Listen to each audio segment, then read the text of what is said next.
We're live. Erica didn't turn her mic on. What a great beginning to episode number 100. And in pure UTB fashion, we messed up the opening. I hit the button, it just didn't click. So welcome to episode 100. We have some guests tonight, and we'll talk about that in just a sec, but our usual cast of Dave, Brad, Roy, and Wingo is here. Say hello, boys. Hello, boys. Hello, boys. All right. Wingo, why don't you go ahead and introduce your guest? Yes, we've got another special guest with us joining us for the 100th episode tonight. He's been on before, and it was a great blogcast. In case you haven't seen it, you can always go back through and click the link. But special welcome and a very big thank you for giving up your time, Alex Thurber. Hello, good evening, good morning, good day, wherever everybody is. It's great to be here for the 100th episode.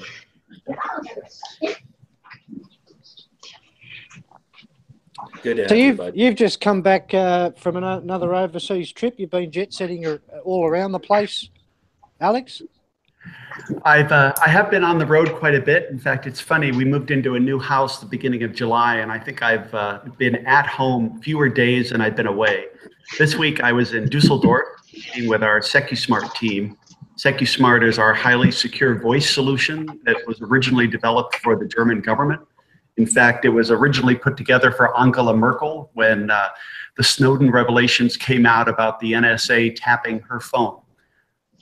BlackBerry acquired SecuSmart a few years ago, and we have two great products, one focused on using hardware crypto, and then another one which is a cross-platform using software crypto. So it's a very exciting product, and we were doing a quarterly business review in Dusseldorf, their headquarters. I was just going to ask you about that, Alex. That was originally a piece of hardware, as you state, that occupied the SD card slot, if I'm not mistaken, of, in Angela Merkel's case, the Z10. But I was curious about the software side of that, and I'm wondering what devices are able to take advantage of the software application of SecuSmart as in addition to or as opposed to the hardware. And is the hardware still an SD card slot? Yep. So the hardware, in fact, I was just bringing it up here. So the hardware version is currently still fully certified and running on BB10 using SD card for the German crypto chip that goes in and provides the cryptography. Then we also have the software version, which is now fully NIAP certified, which is the North American security protocols. That's fully software, and it's cross-platform. So it runs on all Android. It also runs on iOS, and it runs on BB10. In fact, I have it running on my Key 1 here, and I use it when I'm talking back and forth with the team in Germany. So it's very slick. It uses voice over. It does its own version of voice over Wi-Fi. So very high fidelity, very strong, very great, very good voice quality, especially when you consider that it's being fully encrypted and decrypted on both sides.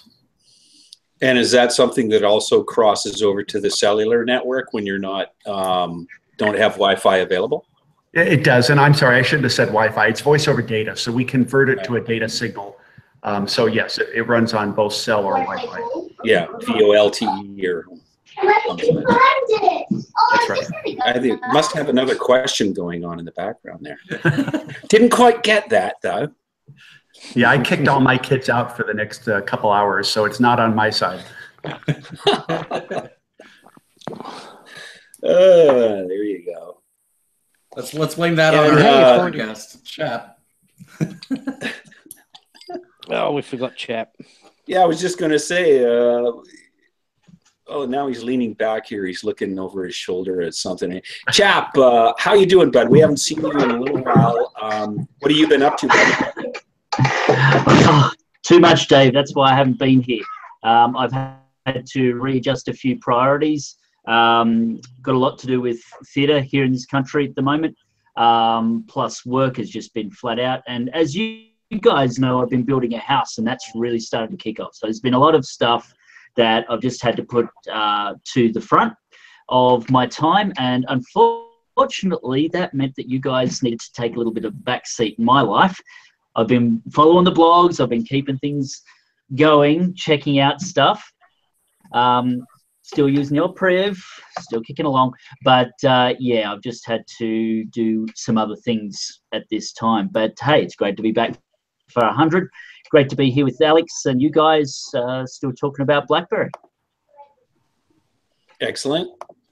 Good to hear. So you're still on stage, I guess. Well, actually, I'm behind stage at the moment. I'm running the company that we're doing work for, and I'm directing The Odd Couple, which goes on stage in November, and it's the female version, which has been an interesting twist, and it's been quite a bit of fun. Well, that's odd. Yeah, in a couple there of are ways. couple of things. Yeah, that's a very feminine statement. Mhm. But yeah, All so right, then. there's just been a lot of stuff happening, so I've had to take a bit of a back seat. There you go. Moving right along, Alex, I was curious about your trip to India and how that went, and what you were attempting to grow and bring to the BlackBerry community in India. No, it was a great trip. I love India. I may have said this last time. I spent 3 years in Pakistan growing up, and obviously very different country, but I've always loved the Indian subcontinent. I was able to spend a couple days with our licensee Optimus, and it was exciting. They announced the Key 1 for India, and it's in fact this one. It's the all black and the enhanced specs. So it's the 4 gigs of RAM and 64 gigs of storage, which is available there. Currently, they're still bringing it in from TCL, but within the next month, they'll be doing local assembly. Exciting because there's a lot of government initiatives in India focused around what they call Make in India. So this idea of bringing local high-tech manufacturing. So it's a way to bring in the latest BlackBerry device and get it in and get it assembled in India. And then Optimus is looking forward to launching their own series of phones next year, which I think we'll hear a lot about a little bit later. Interesting. Yeah, So I did notice you were running the Key 1 and wanted to know what version it was. How are you finding it so far as a device? So, it's fascinating because obviously I have the silver Key 1 as well. And one is, it's amazing how the color makes such a difference on the appearance of a product. And, any of you or any of the folks listening who are product designers, they're going, well, duh, of course. But it really completely changes the look of the device. I think maybe with the 4 gigs of RAM, it's a little bit faster, just because there's a little bit less swapping. But, I started programming back in the days of 8K and 16K. And so the idea that you can't run a mobile operating system in 3 gigabytes is just a little bit hard to believe as a technical person. Not saying anything against our friends at Google with Android, of course, or anything else. But it's a great device. And what's fun about it, and I've still seen this everywhere, is the battery life. And, that's true across the Key 1 portfolio. As you can imagine, I use my phones a lot, and I'm on them all the time. And I charge at night just because that way it's fully charged in the morning, but I really don't have to do that. And it's great, especially being on a plane and trying to get a little bit of work done, and you forget some things, you pull it up on your phone, and then you're like, oh my God, am I still gonna have battery life when I land to run the GPS to get to where I'm going? And you just don't have to worry about any of that with a Key 1. So not only is it fun to be back with the physical keyboard itself, but just all the little things that TCL was able to put into this device has made it just a very dynamic product, very, very effective product for all of us. And you say the black version looks totally different. I'd like to see other colours become available, like the Passport. I was a bit of a fan of the Passport, and I've got every version now. I've got the black. Well, still am. I'm still running the SE version at the moment. But I've got the SE, the black, the white, the red, and I've even managed to get hold of a limited edition gold version. But the red Passport really stands out. I'd really love to see a red or possibly even a blue Key 1. Do you think that might be something we may see down the track? Well, I've learned never say never. Certainly, we're still in this point today where TCL, who's the global licensee for the Key 1, is still being challenged to keep up with demand. If you follow Amazon at all in the US, you'll see that they run out a couple devices. They get a stock in, they stock out a few days later, especially on the Verizon version, because of course it's still CDMA in the US. But I know that they continue to roll the product out around the world, and it's just literally been supply constrained. They've been doing a lot of work at their factories at getting more production lines up and running. And I think as we move into the fall, you'll see that becomes less and less of a problem. But I think at that point, when they're able to match kind of supply and demand a little bit, then you might see more options on colors. I haven't talked to them about other colors. I actually have what we call the Executive Steering Committee meets this coming week, and I'll bring that up. I know the Red Passport's a very striking phone. Yeah, it is indeed. And I've seen renders of the Red Key 1, and it looks really nice as well. For sure. To roll back just a little bit, Alex, because you were talking about how the Optimus Key 1 or the India Key 1 is currently TCL manufactured, and soon Optimus is going to be doing it. Did BlackBerry enable that between the two of them? Because I mean, the way I understood it is, you guys licensed to Optimus, you had licensed to TCL. Now suddenly TCL and Optimus have this go-between. Was that through you? So we have, as I think I said, we have 3 major licensees around the world. We have BBMP covering Indonesia, Optimus covering the Indian subcontinent, and then TCL covering the rest of the world. And we absolutely are encouraging them, brokering, discussing, suggesting that the 3 of them work together.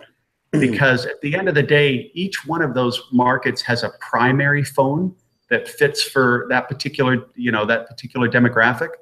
And then there's a lot of sub-demographics as well. So the Key 1 is an expensive device for India, and it's also a very expensive device one could imagine for Indonesia. There certainly are demographic elements within those countries that would like a Key 1 and could certainly afford it. So being able to leverage the interactions between the different manufacturers, the different licensees, is really part of the power, I think, of this whole licensing model. So we continue to support and encourage the 3 of them to work together. I'm curious to know, on the way to a steering committee, who drives? Well, if we use any of our self-driving car technology that BTS is providing with QNX, the car, BlackBerry does. So yeah, good answer. Nice segue. No, it's a Jaguar. It's not a Segway. Yeah. Okay. There we go. Okay, now we're all getting comfortable. Yeah. How do you see BlackBerry's role in the R&D of upcoming devices? Well, so we'll segue back to mobile devices, which is good. So it's interesting because obviously under the contract terms, we're very focused on the software elements, and of course that's the user experience from a software perspective. Yeah, we also, everybody loves that handset in their hands, and I'm curious to know what is BlackBerry's role, or how much of a role do they have in influencing R&D for mobile devices, handsets, or anything else mobile?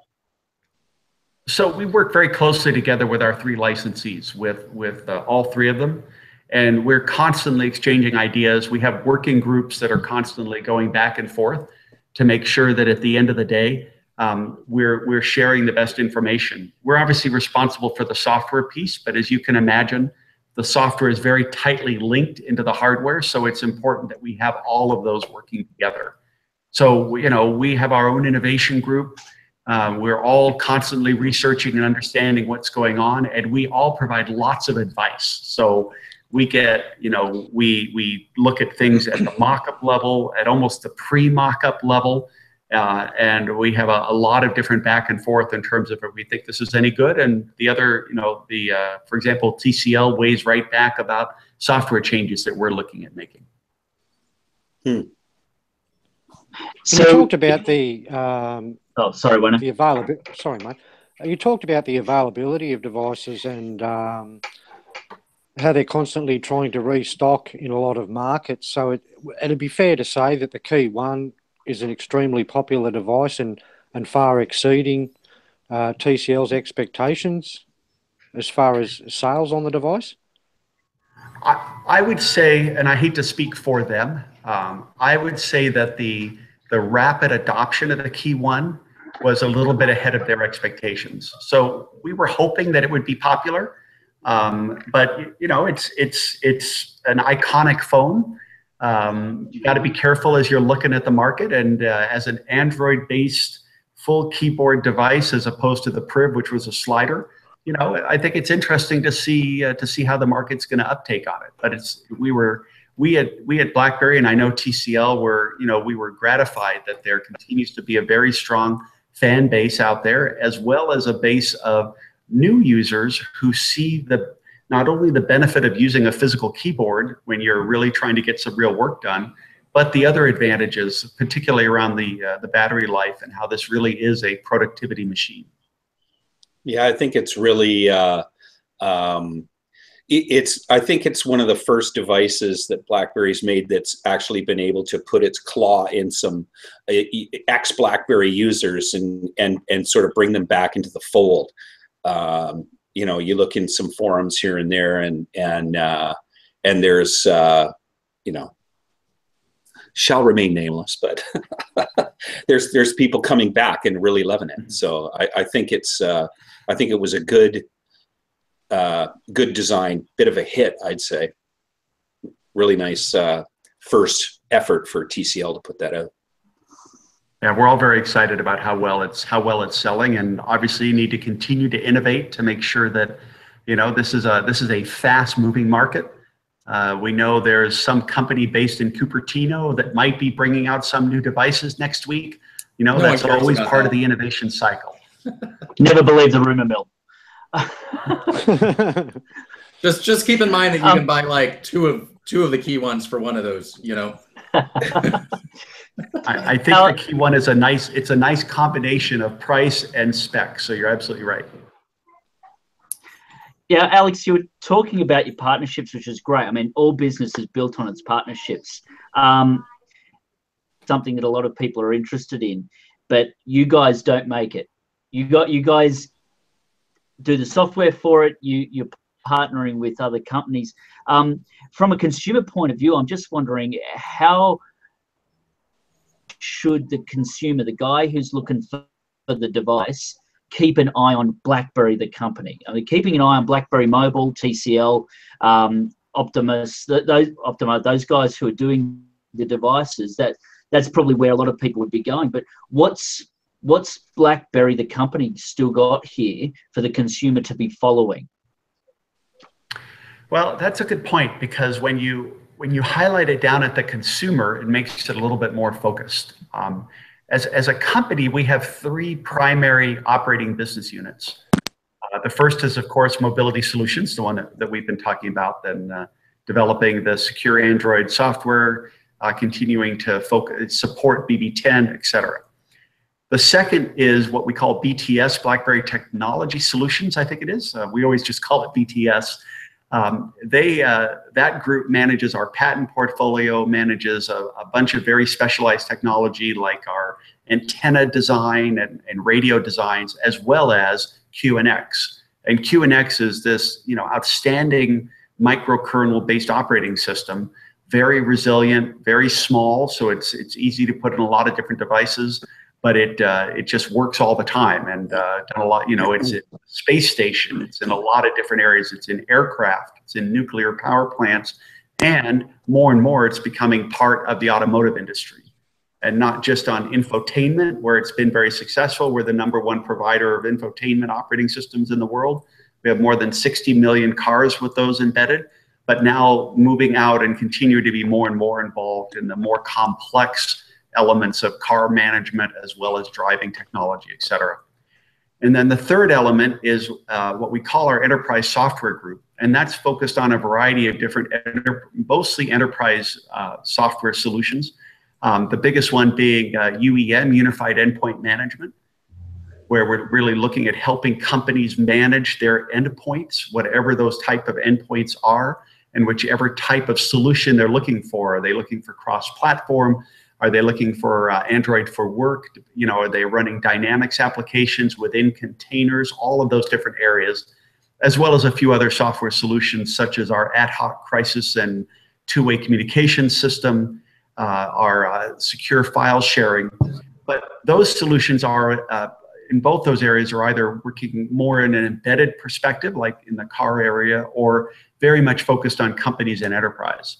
So from a consumer perspective, you know, it's primarily the work that we're doing in mobility solutions. And we continue to work through our licensees as well as much as possible directly to let people know what we're doing, what's happening. I mean, I have a Twitter account if you really want to get that specific. And I'm always excited to share stuff about that and bring up topics on security and privacy and how that impacts individuals.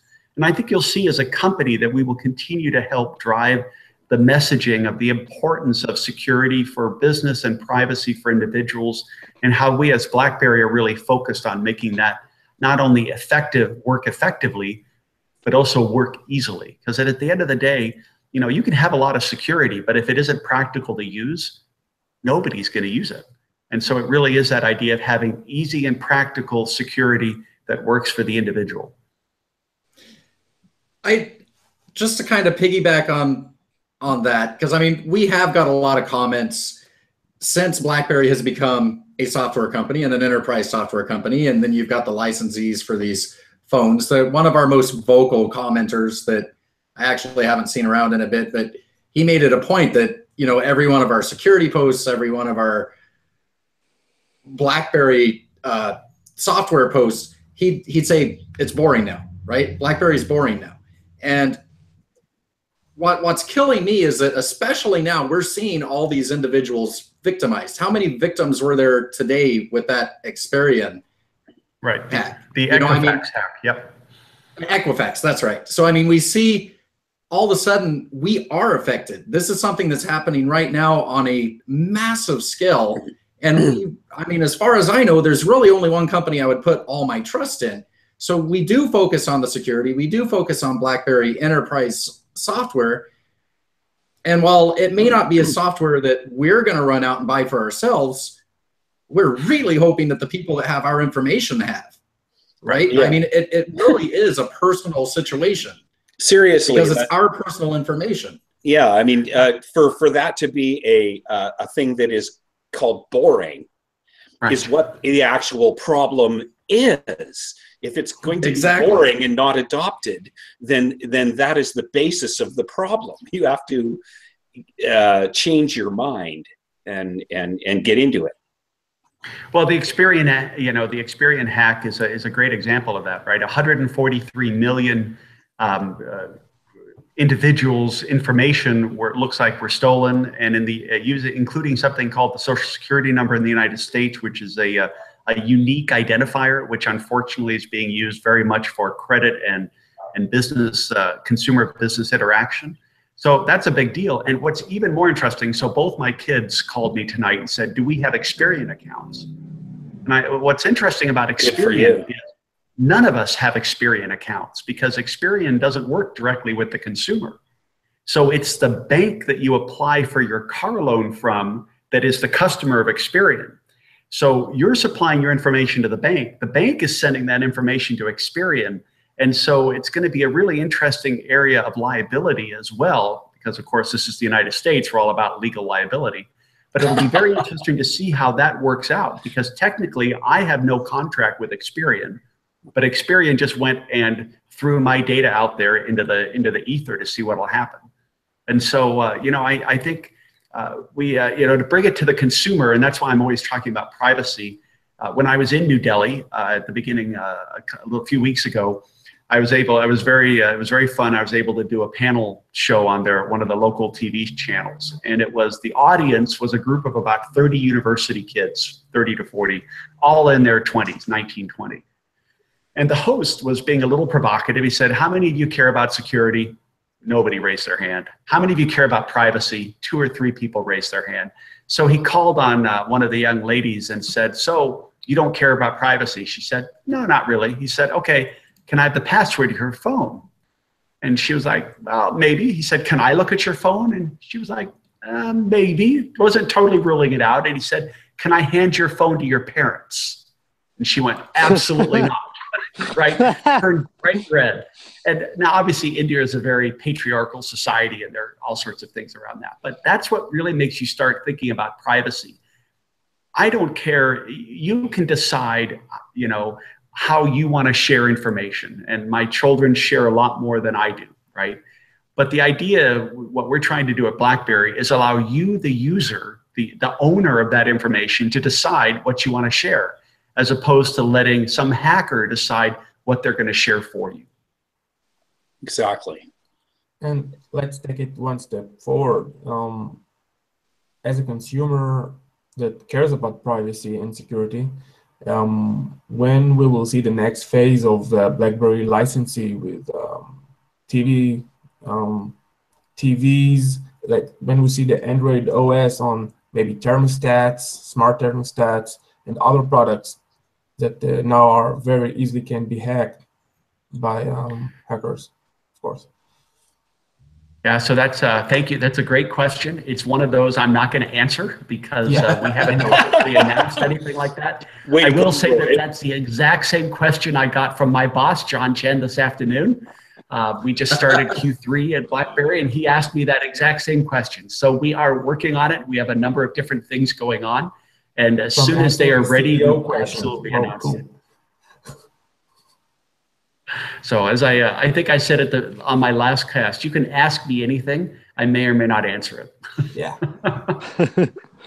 You know, I'm bringing that up because I know BlackBerry's portfolio is just huge at this point as far as how many areas you guys are into.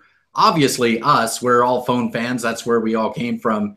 How much of your time is actually spent on phones versus the rest of your offerings and what you're working on? So you have to understand, I spend a lot of my time looking at the future. I have a great management team, a great support person, someone in charge of our licensing business, somebody working on our software business. So that gives me the great opportunity to go out and look at what's next, which is partly why I fly around so much, because I'm meeting with potential customers. So I spend more of my time, probably at this point, maybe 60-40, focused on what are we doing next, and 40% on making sure we deliver what I promised to John that we're going to deliver. So it's it's that back and forth a little bit. There is some very exciting stuff happening.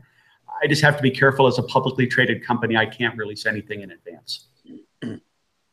You spoke a little earlier about BTS and how they were, like taking care of, technologies and some IP.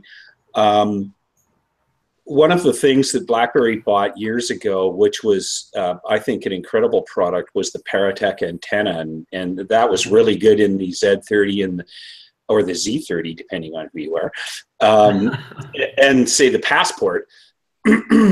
Absolutely amazing reception out of those things. Is that something that you see being implemented in future devices, be they radar type things or handsets in the future, or something else? So I don't want to. So Paratech is part, as you said, of BTS, and in fact, my predecessor in this role in mobility solutions, Ralph Pinney, was the founder and CEO of Paratech. And then when we acquired, he came over to BlackBerry, and I'm still trying to fill his shoes in this role. But we are working with a number of different companies with the Paratech technology at a variety of levels. It's just, since it's not my business unit, I don't want to get into too much detail because I'm not the best person to talk to about that. But it's still alive and well, and it's. Oh, absolutely. I mean, when you think about it, BlackBerry helped develop so much of this mobility business. And a few months ago, I was in Las Vegas for the well, at that point it was the GSMA, or now the MWC America show, and they were honoring some of the AT&T pioneers who developed cellular technology. And gosh, they developed it back in the 60s, and it just took that long to really make it truly effective. And certainly BlackBerry, over our history, we've developed a lot of that technology as well. And it's exciting to see it continue to be used and grow and expand. Some of us don't remember the 60s. Yeah, we shouldn't go there. No. There were 60s? Like I said, he still has pants from the 60s, so. Yeah. The joys. So the control and the ownership, I guess you'd say, of the DTECs were passed over to TCL. What about the PRIV? So you have to remember, PRIV was fully designed and built by BlackBerry. So we continue to manage the PRIV. The DTEC 50 and 60 was part of that transition as we were looking to transition to look to see if there was a reality in the licensing model, how we could work together to be more efficient. And so those were originally TCL reference designs. And so it was natural, since they were building those units, for them to take those over underneath the licensing umbrella.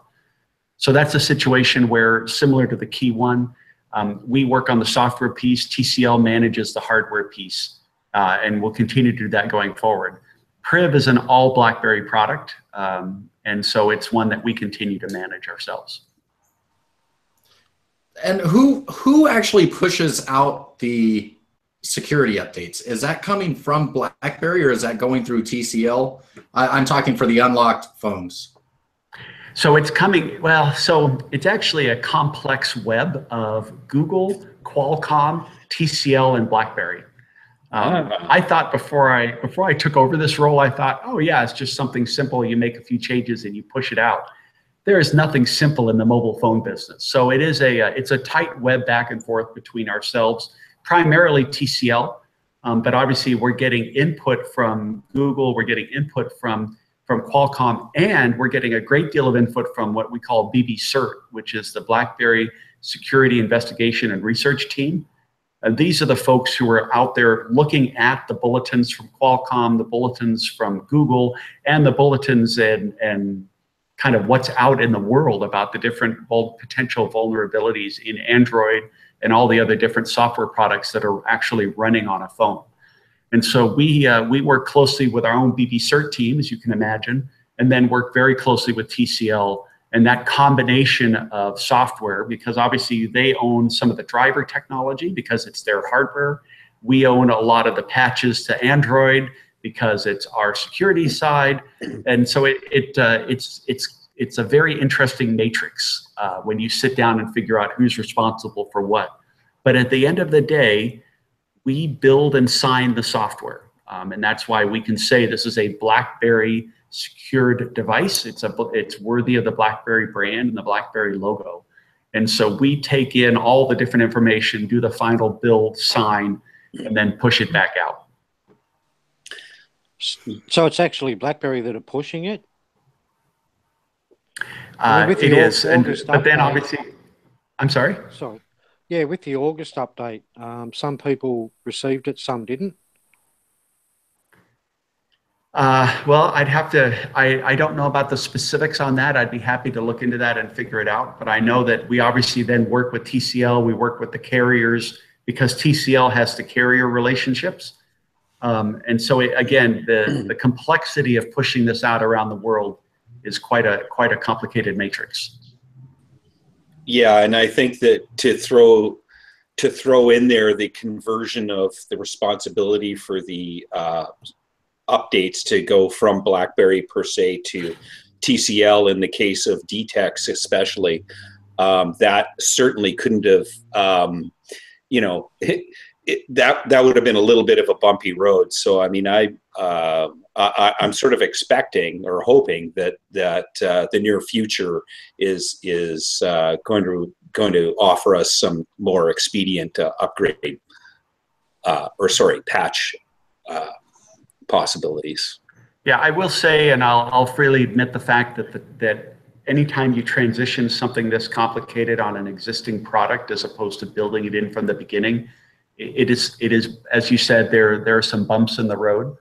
And we're continuing to, to make sure that we make that process smoother going forward, because we are committed to making sure that our customers are safe and secure, and that their software is also safe and secure. Mm-hmm. And just to sort of push the next button, shall we say, totally unscripted thought here. There's a bunch of people that would wonder, if there's any knowledge or plans on the next wave of operating system for their existing handsets. So as an example, your DTEC 50s and 60s are running on 6.0 and or Marshmallow, and there's a bunch of people wondering if they'll ever see Nougat. I don't think anybody expects to see O on that. And we've heard definitely, I think from yourself, that key ones are going to see Oreo. And I'm just wondering if you have any comments in that regard. So it has been published that Key 1 will get Oreo, and I'm happy to confirm that, because I got the software developers working on it to bring that out.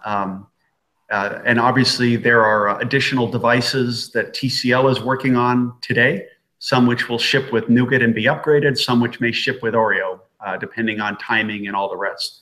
Right. It just comes down to the individual product. I'm not able to make a definitive statement today on DTEC 50 and 60. Obviously, as a product's been out in market for a while, we're always looking and figuring out what's the best solution to provide for our customers.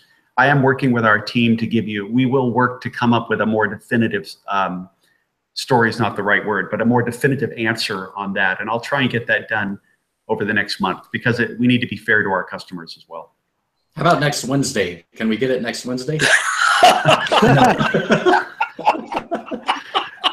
That's one answer I'll give you right now. No on next Wednesday. Brad has a spreadsheet. Spreadsheet. Yeah. As you can imagine, there are a lot of factors that go into decisions like that. What about with the Priv? I mean, that's still controlled by BlackBerry. Is there any chance we will see Nougat, even I doubt Oreo, but is there any chance we'll see an upgrade? Yeah, I will. So I'll give you an answer on that. Obviously, we brought Priv out originally on L. I think that was Lemonade. That was kind of before I joined BlackBerry after that started, but on L. We then did move it to M, and so we are running that on Marshmallow. We do not have any plans today to bring that to Nougat. So I just have to say it's a technology. It's a phone that we originally brought out almost 2 years ago. And in the world of mobile telephones, trying to get all the different partners who have to be involved, because a lot of this comes down to drivers, their radio drivers, their screen drivers, et cetera. Trying to get all those different partners to agree to transition that to N just would not be possible. So I'm afraid Priv will not see N. Thank you for being definitive. Monthly security updates on that, so it's and they're quite regular too. They're pushed out pretty much straight away, so the security updates are still there. Yeah, I'd say of we are the devices continuing that to I own, that, and it gets it the fastest. Yeah, we are continuing to work on that. We are continuing to push those out. At some point, I believe Google has already announced that they're cutting off security updates later next year to Marshmallow, to M. And so at some point, that's going to be factors that we'll have to take into account. I share a little bit of inside baseball. I'm involved in a number of different meetings right now with our BB Cert team on how best do we support products, because, not that we're new to Android. We've been doing this for now more than 2 years, but Android, which obviously has a lot of external partners, is a different system to work with than, say, BB10 or BBOS, which of course was all BlackBerry. So we are working on how do we build the right strategy, and then most importantly, communicate that to our users, because these things will ultimately come to end of support or end of update, just because the other partners who are involved will stop pushing out updates themselves. So again, the key to this, and something that I'm happy to pledge to the viewers and listeners, is that we will do everything we can to give people advance notice on this. And as soon as we come up with some definitive dates that make sense for us, as well as most importantly, our customers, will get those out. Mm-hmm. Fair enough. So we're getting a few questions about BlackBerry 10 in our live chat right now. I'm shocked. Yeah, everyone knew that was coming. I think I have another glass of wine. Yeah. So we had heard previously about 10.3.4. Is that still something that we can hope for by next Wednesday? So the big difference between 10.3.3, which is in market, and 10.3.4, to be very honest, is the NIAP certification. And those were requirements that had to go through in order to make the products fully function under NIAP. And so that's been the main push around that. We're continuing to support BB10, and that's something that we're continuing to work on, continuing to make sure that we've got security updates on, et cetera. I'm not able today to make a definitive statement on the next version of BB10. That's something that we're still working on from a strategy perspective. Are you able, I mean, I'm sure you're able to see, but I don't know if you're able to speak about how many are left on BB10. I know that we've got our own people here, Wayno, that just will not move on. and I mean, you don't really need to, because it does everything they want it to do. But the question is do you see that there's been a lot of movement onto BlackBerry Android, and that there's so few left that we know of? Yeah, it's the majority of devices. I've got 5 passports, so I'm still supporting it. You, sir, are an upside down anomaly. Yep. That has nothing to do with this phone. So we continue to have incredibly loyal customers on BB10. We continue to have millions of customers on BBOS that are still running pre-BB10 BlackBerry. And as an executive at BlackBerry, I am in awe of that loyalty and the support that we have. I think we all understand the challenges around BB10 primarily came about because of the lack of applications, and we don't need to rehash decisions that were made all over the place when it came to the ongoing bid around BB10. But we are doing everything we can to support our customers who do so much to support us. And so it's, there are a lot of customers still running that product. And it's a testimony, I think, to the BlackBerry engineers and technicians and technical folks who were able to develop a product that is still being used years and years and years with BBOS after it was released. Yeah, look, and as a user of BlackBerry Android and BB10, I'm still using both, so I flick between both. The only real issue I see with BB10 devices is the browser, and that's what I hear a lot of complaints about, I suppose, is maybe the browser just needs an update or a refresh. To me, the phone, okay, it does have the lack of apps or app support from developers, but as a primary business phone and a business user, it still does everything. Right. And it does it well. It's just the browser does have a few minor issues that could probably do with an update. And I think that, if there was an update push to just the browser alone, would keep so many people happy. I think you're carrying a torch there. No, I'm carrying a passport, actually. That was a joke. 5 of them. Yeah, I was talking about the browser. I have a torch. I have a torch right here. So shut up. It was the wrong joke. Bad joke. It's a wonderful product. It's a series of products, right? It's a wonderful solution. It's been and continues to be very effective for many users. I have a classic. In fact, I have one of the hardware crypto-based SecuSmart products running on a classic, and I use it for that all the time, as well as I have the interoperable version running on my Key 1. So this is the huge difference, I think, between I enjoy the Android ecosystem, and I have to be careful how I say this, because people don't have as much loyalty to their Android phones in general as our BlackBerry customers have to their BlackBerry phones. And so that's something that we're learning as well as we expand our ecosystem.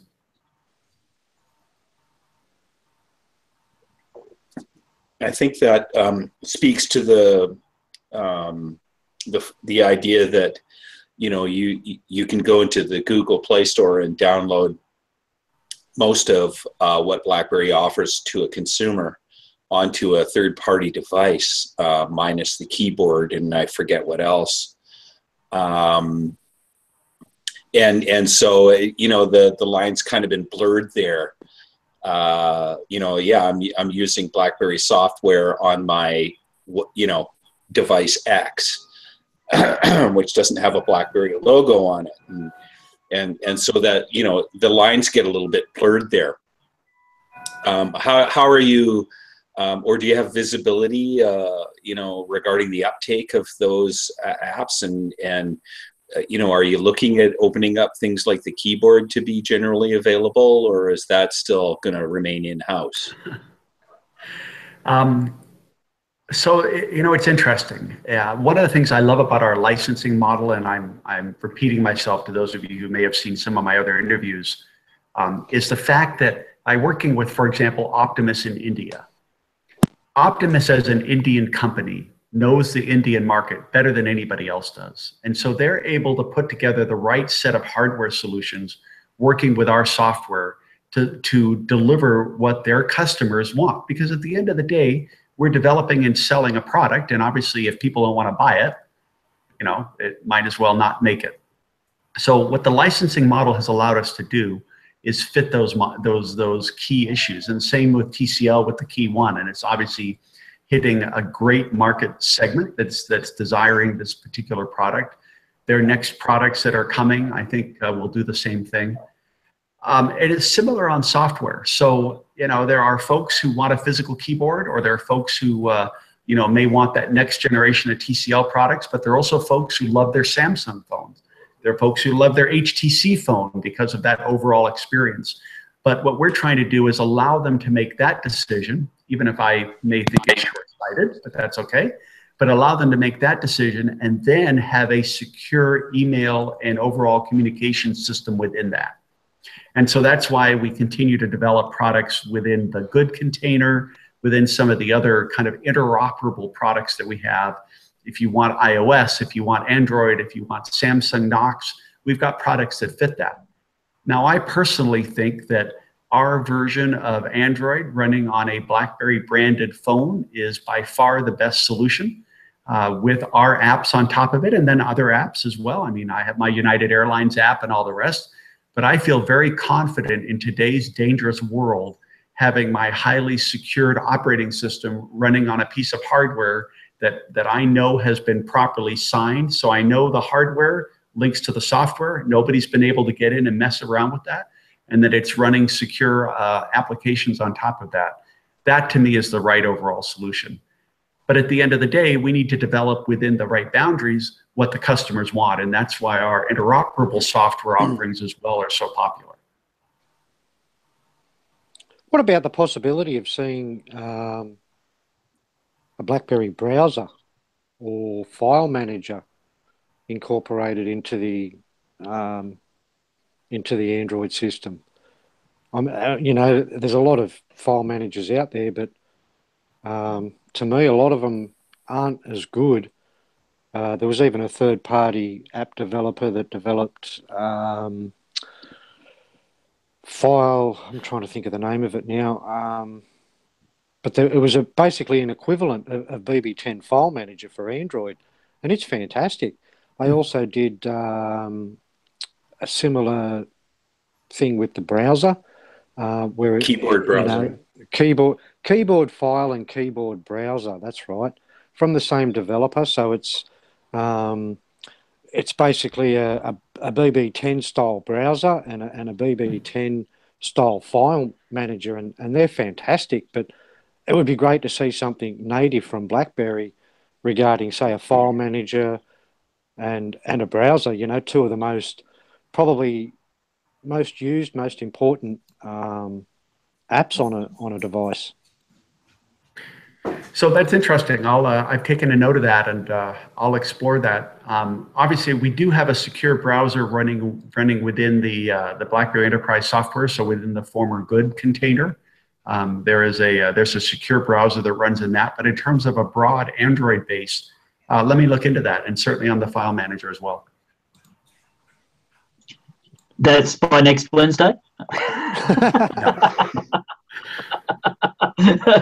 Wednesday's hump day, right? You forget that between myself and my wife, we have 6 children. I'm very good at saying no. The Brady Bunch, man. Exactly. Actually, Alex, you have 6 children. You can't be that good at saying no. Well, I had 2. My wife has 4, so together we have 6, and you can decide who said no to what. I'll leave that to you. Moving right along. Moving right along. Just jumping back to the device partnerships. You talked about the idea that local device manufacturers would have a better idea of their local markets, which is a very sensible way to approach it. But then we live in a very globalized world. So you get people from one place eyeing off that device that's being released in another country. And the ability, I guess, for consumers then to, we do live in that kind of a society where people like their choices, that kind of limits a little bit. I mean, is there any strategy or thoughts in developing the partnership relationships to address that particular issue? Well, I think that's partly why we've been so supportive of our 3 main licensees working together, which is why you see the Key 1 now being introduced in India by Optimus, both currently today being imported and then being locally manufactured starting shortly. Because that allows, so you're absolutely right, because in today's global market, you've got people traveling all over the place. But this is a perfect example of where people saw the Key 1. Of course, by reality, they saw it over the internet when it was introduced at MWC in Barcelona. And when, you know, the guys in New Delhi are going, hey, I want one of those too. So that kind of led to that ongoing opportunity. So I think that while has it been? Go ahead. No, I was going to say, has there been a similar request or a similar interest in the Aurora device that's being produced? So I was just going to say there are definitely conversations going on a lower priced Aurora, right? Or the Aurora is a lower priced device. Looking at other areas, you know, other potential markets for TCL, for example, as well as perhaps for Optimus. So yes, all 3 companies are exchanging ideas on all 3 of their technologies, or all 3 of their groups of technologies. That's awesome. That's great. Yeah, that's helped me to get a better picture of exactly where the device market is heading with you guys. Are you guys, is BlackBerry looking at adding any additional licensees, any more partnerships as far as that's concerned, or are you good for now? Are you locked up for now? No, they own good now. Well,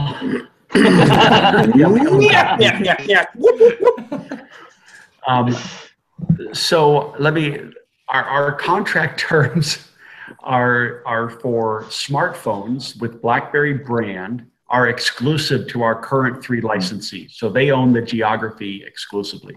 Optimus has the Indian subcontinent, BBMP Indonesia, TCL rest of world. We are always looking at opportunities around other areas. So again, it wouldn't be a BlackBerry branded smartphone, but there are a lot of different communication models out there. And so, you know, again, I'm not gonna pre-announce anything tonight on things that we're working on, but that's part of the fun part of my job, is being out and looking around at what can we do. What can we do differently? How can we help continue to disrupt the market? Yeah. Well, you don't have to pre-announce anything. You can just announce it. To hell with the pre-stuff. BlackBerry Cloud, Alex. Yeah, hold on. Let me get investor relations on the phone right now while we're talking, and we'll get that cleared out. That would be appreciated. Yeah. We'll wait. Yeah. Yeah, thanks. And what's the job market like down in Australia when I come ringing your doorbell? Yeah. Oh, fantastic. No problem. Yeah, that's right. That's right. Although I'm not too sure that you'll get the same kind of rate of pay, but we'll see what we can sort out. And the beer's cold. But the lifestyle in Australia would make up for all of it. Damn straight it does. You couldn't be more true in that, Alex. Oh, it's beautiful down here, even in the Southern Highlands, where it feels like it's chilly old England. You know, I live in the Northwest, and it's a beautiful part of the United States. It's mountains and forests and lots of outdoor. But part of the evergreen ecosystem is built around fires. And so in the summer, you have these great forest fires come in, and I mean, they can be devastating, but they're obviously very focused on in the forests, and that's just the way the system is designed.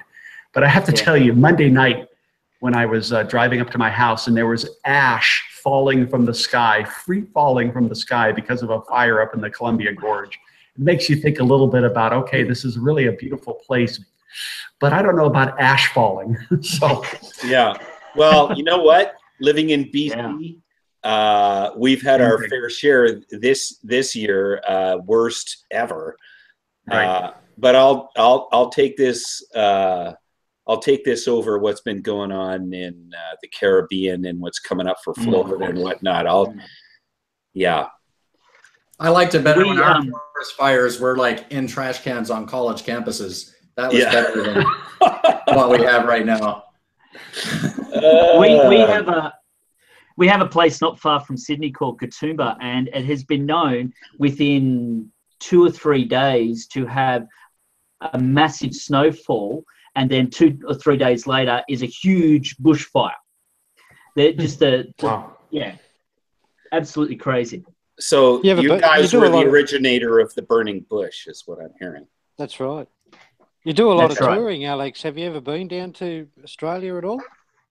I've been to Sydney a few times and Melbourne once. I know there's much more to the country, and I'd look forward to the opportunities to do that. It's a beautiful, beautiful place. Well, there's an open invitation to Aussie BBM users group. October, wasn't it, Wayne? On Wednesday, we have about on Wednesday. Wednesday's going to be a big day. I'm looking forward to Wednesday. It's hump day, man. You got your work cut out for you for Wednesday. Look, we do have an Aussie group catch up in October, but you know, anytime you're down this way, sing out, and we'll. I'm sure me and Chap will be more than pleased to show you around the place. And something tells me you'll get a glass of wine out of them. No. It'll be Aussie hospitality, and it's beer down here. Absolutely, that's scary. Beer and meat. So that sounds like something I should plan. Absolutely. Alex, there was a recent change in the way BBM operates between platforms, and I'm wondering if you had any comment or experience or about the way there was separation between servers, I guess. You had a whole blog post on it.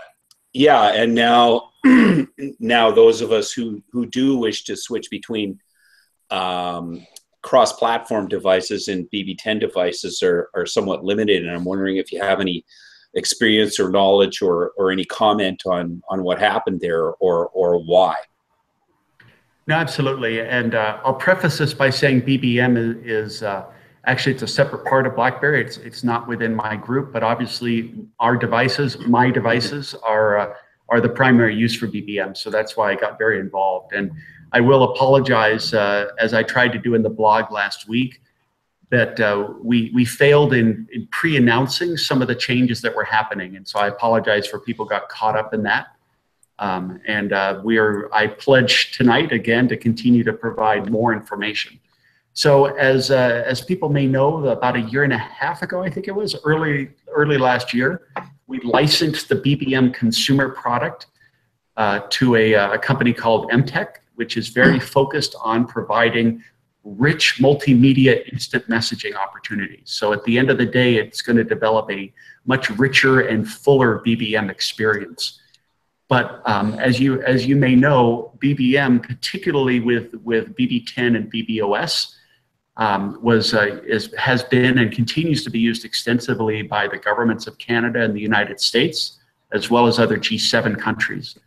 So as part of that licensing agreement, the Canadian government insisted that we limit the information that gets transferred to MTech.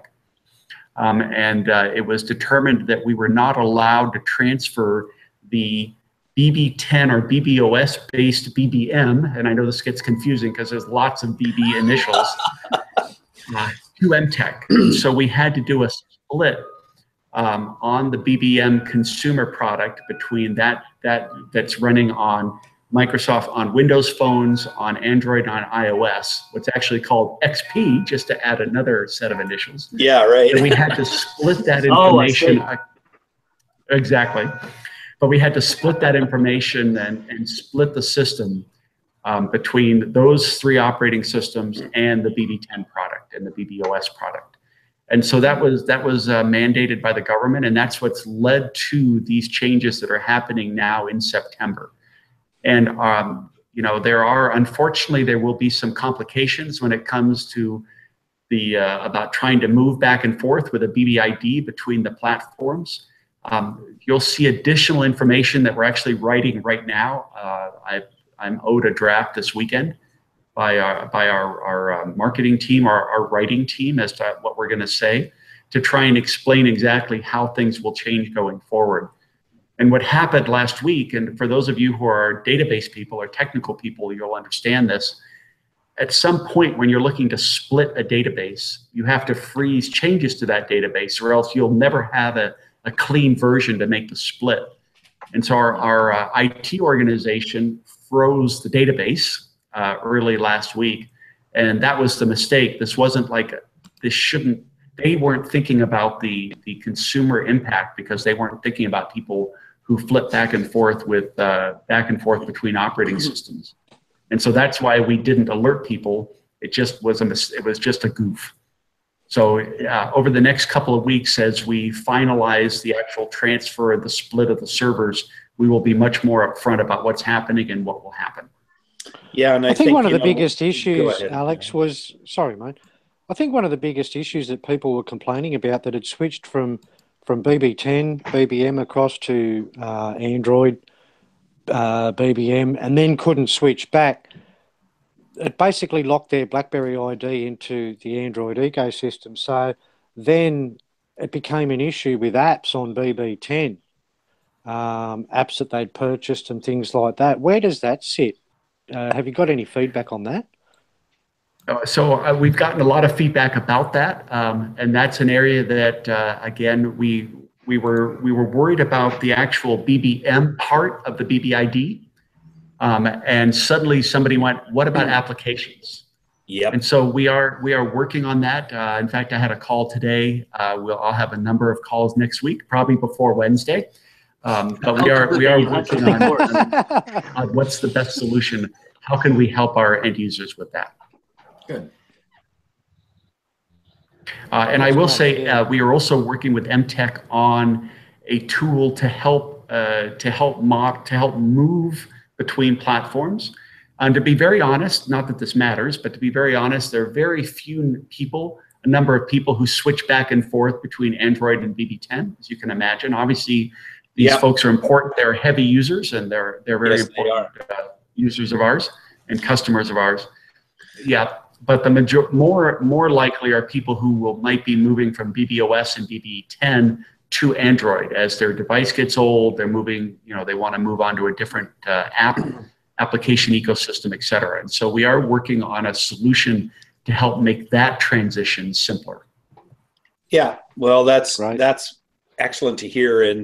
And as you obviously understand or know, I mean, I think that the deal is that, had people known up front, they would have done X or they would have done Y, and the, if you want to call it backlash, and I think there was not too much of it, but there was some from hardcore users that would have been diminished.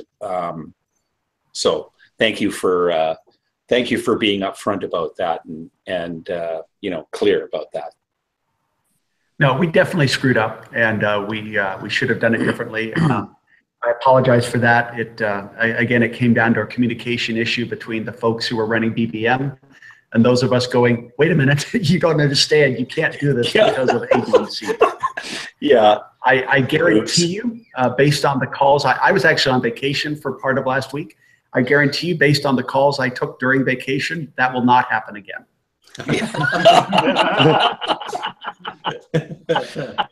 Enough said. Wish I had that kind of clout. Yeah. Yeah. Well, that's cool. One point of interest that you did bring up in the blog that you wrote was multi-point of I keep forgetting the last bit. MPOP, multi-point of presence, being able to use for enterprise users, by the way, being able to use BBM and have it sync across multiple devices. So would that include, say, BB10, BBM, and Android BBM, and also on Windows desktop and things like that? Does it have? Is there a desktop app for that we're going to be see being released? So BBM Enterprise, they have announced that there will be MPOP capabilities on that.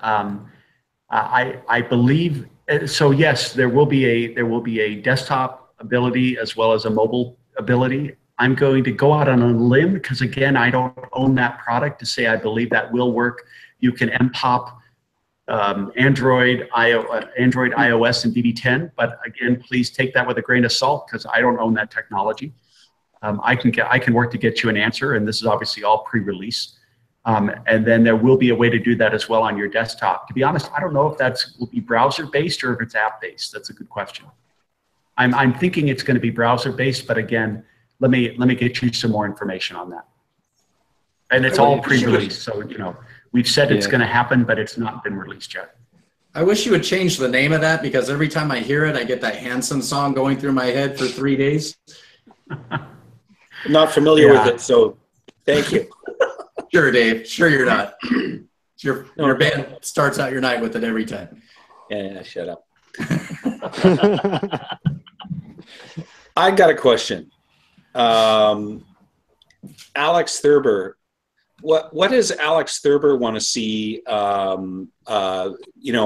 from BlackBerry within the next 2 years, 3 years?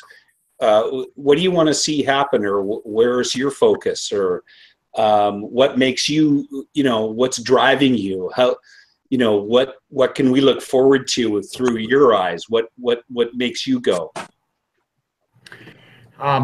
Boy, I thought you were going to first say, what am I looking for? And I was worried about Kim Jong-un and nuclear weapons. No. We will do that blogcast, but, that'll be for another time. Okay, good. Yeah, because they keep drawing these lines and they include Oregon now. I'm a little worried about that. Yeah, me too. So, the reason I'm at BlackBerry and the reason I'm so excited to be here and what gets me up every morning is all the incredible people and technology that we have in the company and how focused they are at looking to solve our consumers, that's the wrong word, but our customers' problems. Mm-hmm. I've been in the security business 25 years now.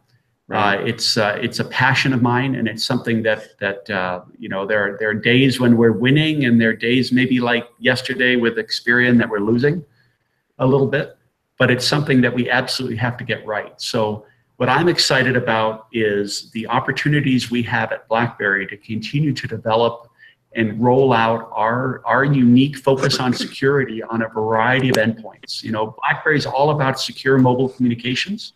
That's a huge piece of our business, whether it's our enterprise software, the good container, UEM from a management perspective, file sharing, all those different areas. And to me, most importantly, it's our end software running on these different endpoints. And I think you will continue to see some exciting things going around endpoints. And as we continue to develop and define those, that's what gets me excited. And we have talked about televisions. We've talked about medical devices. You start thinking about devices that can get hacked. And if they're hacked, they cause problems, right? Medical device, that's a life-threatening problem. A television set, that's an embarrassment type of problem. But either way, there's a problem, and there's a problem that I think we can help solve. That's what I'm excited about, and that's what we're absolutely focused on over the next few years. Yeah, I'm with you on that. And the endpoint thing is critical as we all buy more and more IP-enabled endpoint devices. The ability to keep them safe is paramount. It's critical. So I'm with you on that. I really think it's outrageously important that people take the boring out of security and their personal information. Take the boring out of that and put it in the front burner, because pretty soon your stove's going to be on the internet, and there's a front burner for you. So please carry on in what you're doing, because I think the more we talk about this, the more it becomes apparent, even though I'm a parent and so are you, times 6. Yeah. And the last thing we need is a bunch of guys from all over the world telling us we've cooked our steak wrong. Yeah. Yeah. Absolutely. Just keep the Barbie off the internet. That's the key, right? Yeah. Right. Yeah. Sorry. We don't want that getting hacked. No, I think there's a doll that it's too late. I know. Although I it would realize be that. nice being in a house. You all know that. I was making the Australian reference. Yeah. I was going to say, it would be nice being able to duck inside and just check on your phone to make sure everything's going okay. That could be an interesting little side venture. But anyway.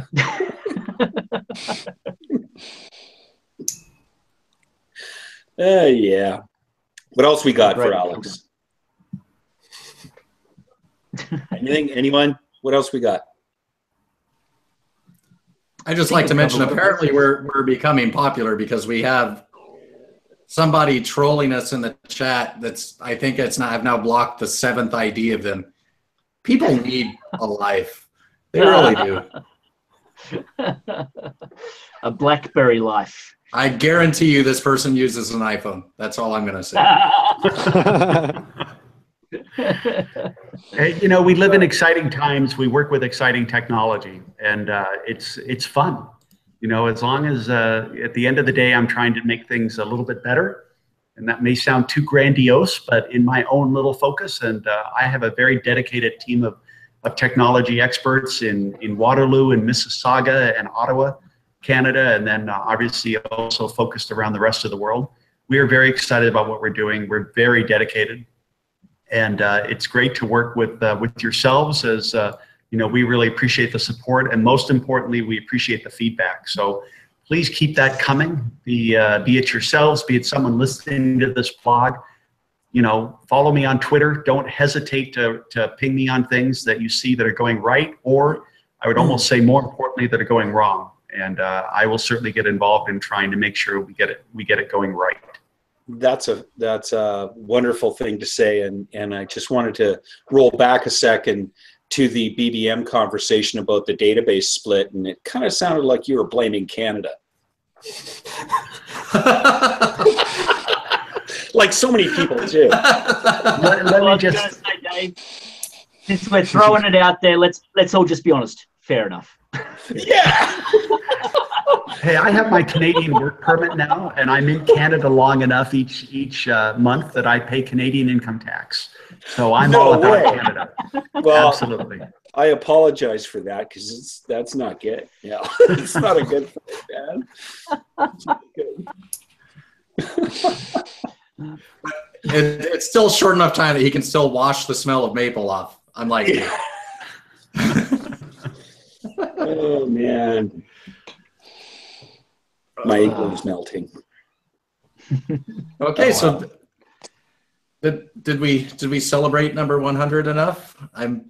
Yeah. Well, I think so. Let's propose a toast to all the UTB crew and guests that we've had over the 100 or so episodes. It's been fantastic, and here's to another 100. Cheers, guys. Cheers to you. Wonderful. Thank you very much. And thank you very much, Alex, for coming on and celebrating with us and making yourself available. It's incredible. And I hope we get a chance to see you again. And for being our first 2-timer. Just wait till you break into the 5-timers club. Well, I just want to say congratulations to all of you. We talked before we went live about kind of how this all got started.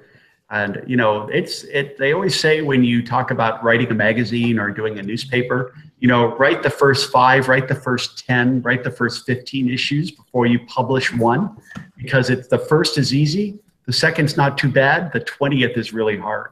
And you all have been focused in doing this for 100 episodes. That is a real testament to all of you. And so thank you very much for your support, and as well as working to keep us honest, because at the end of the day, it's that type of partnership which really makes things better for everybody. Right on. Thank you, Alex. Appreciate it. Thank you. And hopefully we'll be good by 200. Yeah. All right, let's not set unreasonable expectations. How come you make me do everything by Wednesday, but you get another 100 episodes? I'm Californian. That's what I don't know, but we'll get back to you with that answer on Thursday. There we go. because that's the way we like it. And who knows, by 200, I may be back permanently. Yeah. All right. Good night, folks. Thanks for joining us. And we'll see you next week. All right. Thanks, everybody. Appreciate it.